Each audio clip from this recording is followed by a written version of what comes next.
The predictions of international analysts about a third world war are beginning to take shape. Nations will again face war in a global scale, plunging humanity again into the chaos and disaster.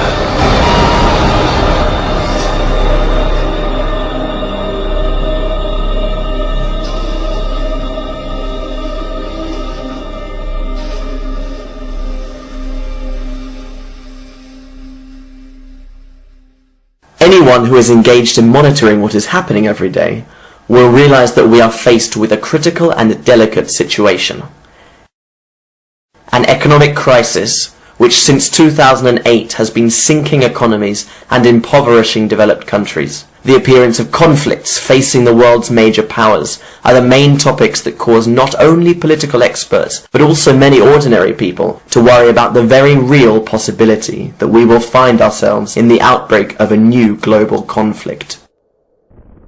The war in Syria started in 2011 between the Syrian government and the rebels, involving crucially Russia and the United States, with Putin supporting Bashar al-Assad and Obama supporting the rebel side. Russia is not willing to allow the US and its allies to invade Syria, since in addition to Syria being an important ally of Russia, Russia has a naval base in the Syrian city of Tartus, making Syria strategically important for Russia in the Middle East. Not only does Syria have the support of Russia, China and Iran are other allies of Assad who are not willing to see the West invade Syria. Russia has for a long time provided military equipment to the Syrian army and sent warships to the area, recently also adding air support to the forces of Assad, as well as the sending of troops by Iran.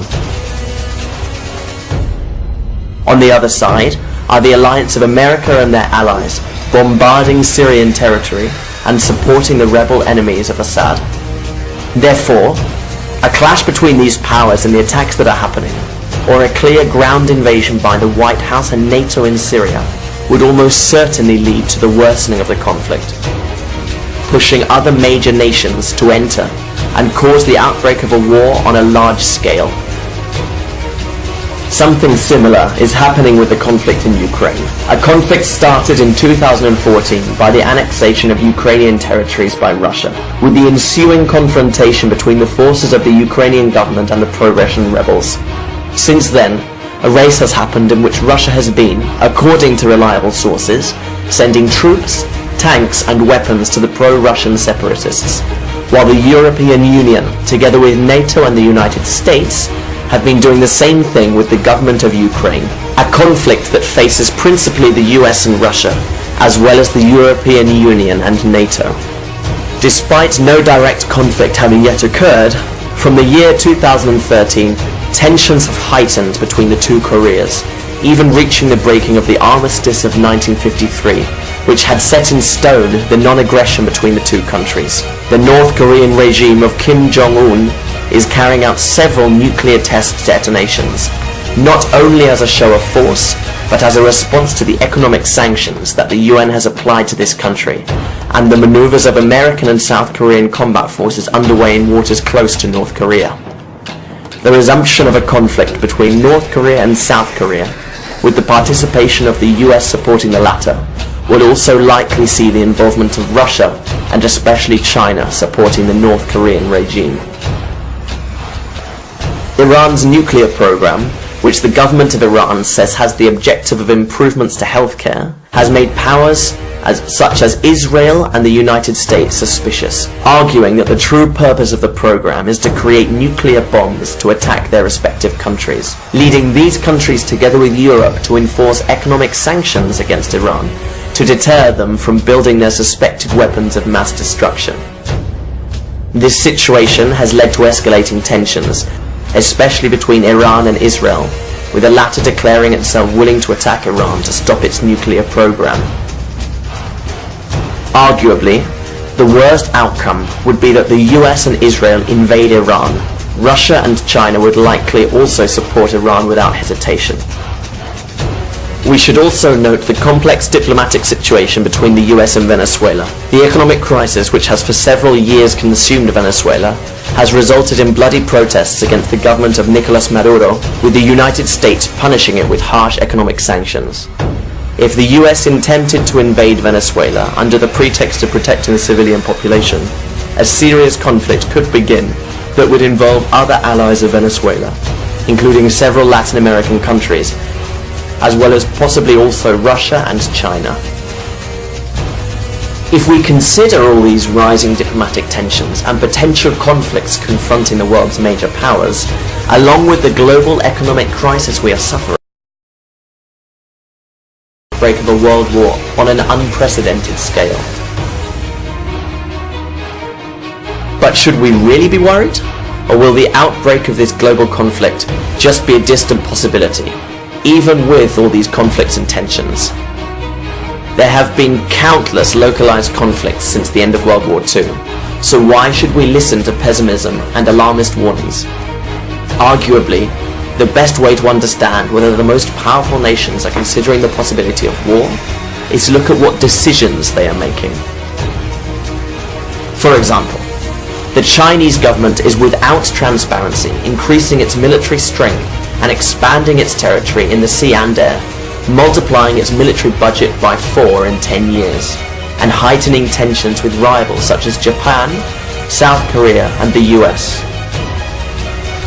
China has also increased its rice imports from 575,000 tons of rice in 2011 to 2.6 million tons in 2012. What is alarming about all of this? The Chinese government has in recent years been building huge cities with the capacity for 64 million people, already completed but still uninhabited, built in areas far from existing settlements, for example in the Mongolian desert. Notably, Russia built 5,000 underground shelters in Moscow in 2012. Russian government officials have stated that these bunkers are for the general population, and this project is carried out by way of caution, and not as a way of creating panic about future events. On the other hand, Europe has quickly designed, built, and equipped the so-called Doomsday Seed Vault in Svalbard, Norway, which contains tens of thousands of seed varieties. It can reasonably be assumed that these seeds are being preserved in case of a major event, such as a nuclear war or a natural disaster. Russia, for its part, is also creating a warehouse with the DNA of virtually all living beings on Earth, and some already extinct, through the Moscow State University. The project seeks to collect DNA from all beings existing to freeze and preserve them, and has financial support from the Russian government of $194 million. On the other hand, the government of the United States has been accumulating tens of millions of emergency meals and other supplies, regionalizing their emergency nationwide distribution centers. The government has also bought nearly 2 million units of ammunition in recent years, and the Pentagon has been actively developing and practicing live simulations for situations from economic collapse to large-scale and consistent civil unrest. Since 2012, Russia has begun modernizing its missile system, producing S-400 Triumph missiles, which are surface-to-air missiles, with bases located in coastal and border areas of the country. Vladimir Putin approved on December 26, 2014, a new military doctrine that sees the US and NATO as their biggest threats. Putin also announced on June 16, 2015, that Russia is increasing its nuclear arsenal, adding more than 40 intercontinental ballistic missiles to its equipment, following a complaint by the Russian authorities about an apparent US plan to deploy tanks and weapons on the borders shared by NATO states with Russia. Adding to the crisis, there have also been numerous sightings of Russian military units, aircraft, ships and submarines in Europe. Considering all these contributions to the tension, here are some examples of how the powers are preparing for an imminent conflict to protect their core interests. The US, facing the economic crisis that endangers its hegemony as the first economic power, and the advance of China to take its place, has prompted the Obama administration to undertake one of the old strategies of the USA: the invasion of countries in the Middle East to take over its natural resources, oil and gas.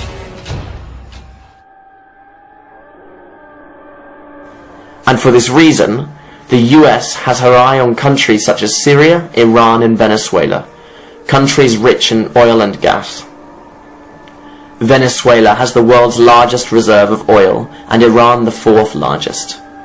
The United States is well aware that it needs these oil reserves to retain its position as first world power against the rise of China and Russia, countries, incidentally, which have important trade agreements with Syria, Iran and Venezuela. For their part, China and Russia want to dethrone the US through their economic strategies, making agreements with countries in their own currencies, circumventing the US dollar, and threatening American hegemony. Both Russia and China will defend their interests in Syria, Iran, Venezuela, and other countries where the US hopes to spread its tentacles. In this way, the sides in this new global conflict would be as follows. On one side, led by the USA, would be Israel, NATO, Japan, France, United Kingdom and South Korea. And on the other side, led by Russia, would be China, North Korea, Iran, Syria, Venezuela, Cuba, at least to begin with. Obama has already made moves, not only causing the Arab revolts which turned the Middle East countries upside down, but also by applying economic sanctions to Russia, North Korea, Venezuela, and inciting conflicts between the two Koreas, in Ukraine, in Venezuela, and Syria, trying to emerge victorious in these proxy wars, with the intention of causing rivals to collapse and gain control of the natural resources of those countries. We must not forget that the USA is prepared to take any action as a pretext to start the conflicts necessary for these goals. These dirty actions, perpetuated not only by the US but also by other powers, have been happening for a long time, with the elite creating a false pretext to convince the public of the need to carry out a further measure or decision which achieves their real goals. If we review the newspaper archives of our history, we can find many examples of self-directed or false flag attacks. For example, the burning of the Reichstag in Germany in the year 1933 by the Nazis, who blamed a communist Dutchman, and so had the pretext to end its communist opponents. Year 1898, the War of Independence in Cuba. The USA takes the decision to sink its own boat, the Maine, and blame it on the Spaniards, and so had the excuse to go to war. This was admitted in 1980 by the US government. Manila Incident, Russia, in the year 1939. At that time, the Soviet Union needed an excuse, a pretext to start their desired invasion of Finland. In this case, the government of the USSR decided to perpetuate a false flag attack, firing their cannons against its own people in the region of Manila, a region bordering Finland, later blaming the Finns and invading them. September the 11th, 2001, an attack which gave the Bush administration the prerogative to initiate the invasions of Afghanistan and Iraq under the pretext of eliminating terrorists. Like September the 11th, the attacks in Madrid in 2004 and London in 2005 are also attacks, or rather false flag attacks, with many uncertain facts, but they were satisfactory to continue convincing citizens of the need to stay in the Middle East, of the need to fight those terrorists, providing the pretext to gain access to the natural resources of those countries. Thus began the fight against terrorism, against terrorists who, interestingly, were sponsored and financed by those same people now hunting them. So if you think if we walked away from this, didn't give them money today, it would be worse for us from a security standpoint? I do. We're building a relationship that just did not exist. I said in our last trip when you were with me that we had a huge trust deficit, in part because the United States had, to be fair, we had helped to create the problem we're now fighting. How? Because when the Soviet Union invaded Afghanistan, we had this brilliant idea that we were going to come to Pakistan and create a force of mujahideen, equip them with Stinger missiles and everything else to go after. The same story now governs ISIS, or Islamic State, the terrorist group formed from part of Al-Qaeda, who comes mainly from the US and its Middle Eastern allies. The creation of the Islamic State has had the effect of increasing instability and the chaos already previously provoked by the West, with the fueling of the Arab revolts in 2011 in Tunisia, Libya, Syria, to topple the governments of those countries and gain access to their resources. There is evidence that the US has been financing these revolutions, and even mercenaries in these countries, forming the so-called rebel armies that have been supplied with weapons by both Europe and the US, which then ended up in the hands of jihadists, because in these rebel groups, there are not only US-funded mercenaries, there are also jihadis from Al-Qaeda or ISIS. This close relationship between mercenaries and jihadists is the result of a company responsible for training and providing mercenaries to governments wishing to hire for their activities. A company who curiously calls itself ISIS, standing for Integrated Systems Improvement Services. It is a company that offers security, intelligence, technology and training to governments and private companies. This company is strategically positioned around the world, with a team of highly accredited management staff. After the emergence of ISIS and the consequent disclosure of this information that connects the company with a terrorist group, the company decided to change its name, called at present SIS, Special Intelligence Service, as a way to coincidence. Israeli Prime Minister Netanyahu has stated on several occasions that Iran has been financing terrorist groups, thus implicating Iran in a possible nuclear false flag attack in which Iran would have allegedly provided nuclear weapons to jihadists. Thus, the US and its allies would have the pretext to invade Iran.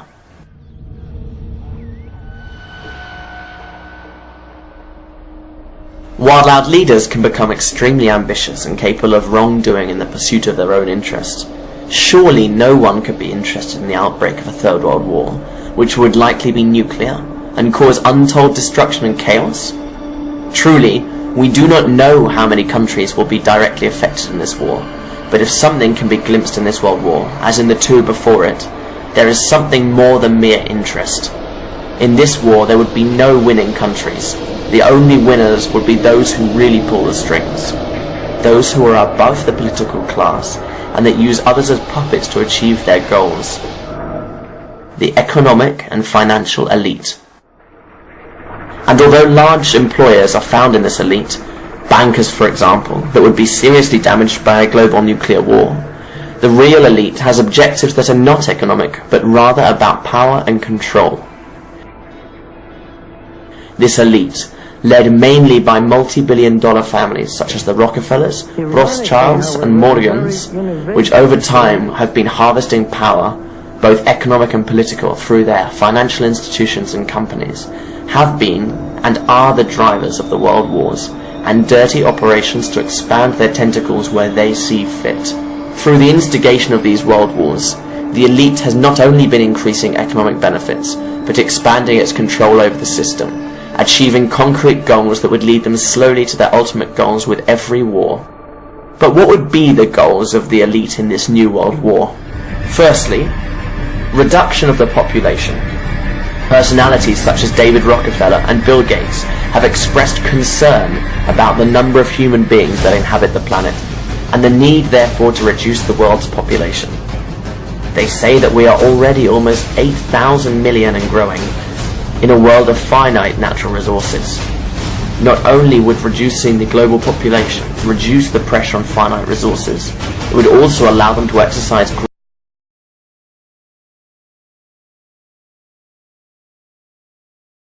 millions of people, which are a hindrance to the elite. Those countries that are not affected directly by the conflict, for example from the fall of nuclear weapons, will be severely affected by the null presence or shortage of food, which will result in madness among citizens, killing for the last remaining resources, or simply starving to death. Secondly, end states and completely sink the global economy. One of the important goals with this world war is the destruction of states, which is necessary to sink economies, increasing employment to 100%, causing money to lose its value, and ferment panic and chaos in the citizenship, who would have to compete forcibly for the last food in the supermarkets to survive, creating serious unrest among every population. This will lead to a political power vacuum, and thus people will be left without political guidelines, without anyone to maintain order in each country, creating an international situation of lack of control, which will cause humanity to be more receptive to the introduction of a new world order. At this point, it is important to consider the mass migrations that are occurring in Europe by people affected by conflicts, particularly in Syria, which could lead to the collapse of the European states, and ultimately chaos and division. Thirdly, destruction of morals. This Third World War could also cause the collapse of morals, values, even hope, bringing him to despair and nihilism. In this way, the population will be more easily tempted by any form of order that can offer a return to hope and values.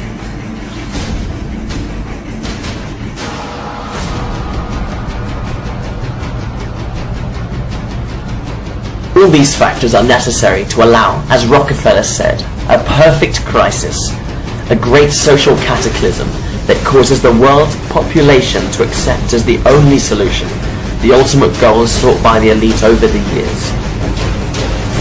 The creation of a world government.